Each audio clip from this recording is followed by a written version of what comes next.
Hi, Gal Time. This is Beth from RollMommy.com, and I'm sorry that I've been crazy and haven't been able to send you any videos yet. So I figured, why not start now? It's almost Christmas Eve. We've got a few days left, and happily, my house is quiet because the kids are at school.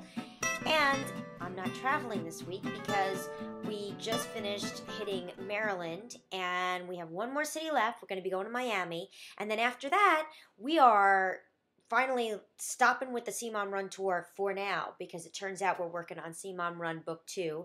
And this time it's called Guilt Trip. So we already have some great contributors for that one.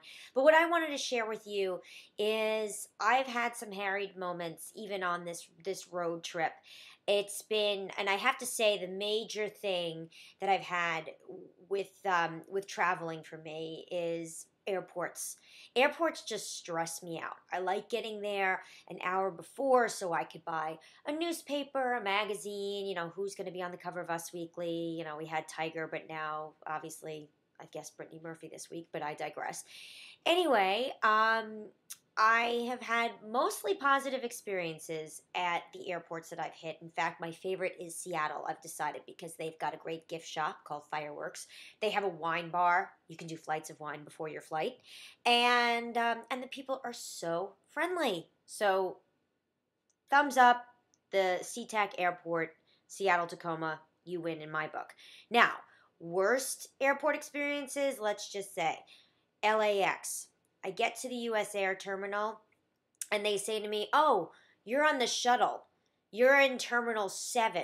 I was in Terminal 1 at that moment, and I had a suitcase that was like the size of a steamer trunk, and a sign, and my computer, and my purse, and my mom, and so we had to go through an elevator, hop on a bus, travel across town, and we finally made it to the terminal in enough time because we had given ourselves enough time to get there. Had we got there an hour before our flight, we would have been frantic, and it was awful. It would have been awful, but luckily we were okay. Now, fast forward to awful. Last week, I kept on hearing weather reports in Maryland that there was going to be 20 inches of snow, and I was in Bethesda at the time, and I needed to catch a flight out of Baltimore. Well, according to MapQuest, it should be only 30 miles from Bethesda to Baltimore, so I calculated in my head that, okay, maybe it'll take a half an hour, maybe it'll take 45 minutes. How long could it be? And my sister-in-law, who lives in Maryland, kept on warning me. She said, "Beth, I'm serious. 30 minutes could be an hour and a half. You really just don't know." So who knew?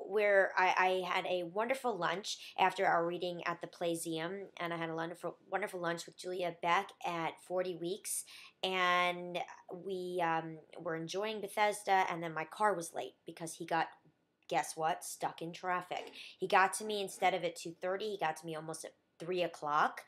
We get in the car, and I swear I felt as if we had just stepped into a parking lot. Every street was completely packed, and the highways were also bumper to bumper, and I just kept looking at my watch, and the time was ticking and ticking, and I kept thinking, oh my God, I have to get home, and there's going to be 20 inches of snow, and what is going on? This is crazy. Why is there so much traffic in Maryland? Who knew Maryland? Worst traffic in the United States? I never would have guessed that one. I always thought Jersey took top honors, but honestly, I think Maryland does. But anyway, finally, we get to the airport. My flight's supposed to take off at 4:47. We get to the airport at 4:15. I go to check in my bags. The woman looks at me and almost laughs at me and says, "Honey, you're not checking in your bags. You have to be here 45 minutes before your flight. Your flight's taking off in half an hour. You do the math." So what do?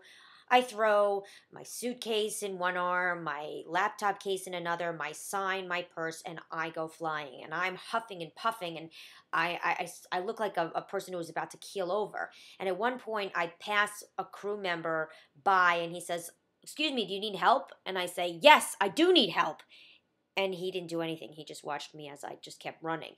So then I keep going. Now I'm at gate 37, and now it's 4:30, and I know they're boarding the plane, and I see an escalator off in the distance. Oh yeah, of course. I'm at the gate where you have to actually get to the very end, then go down on an escalator, and then keep going to the end.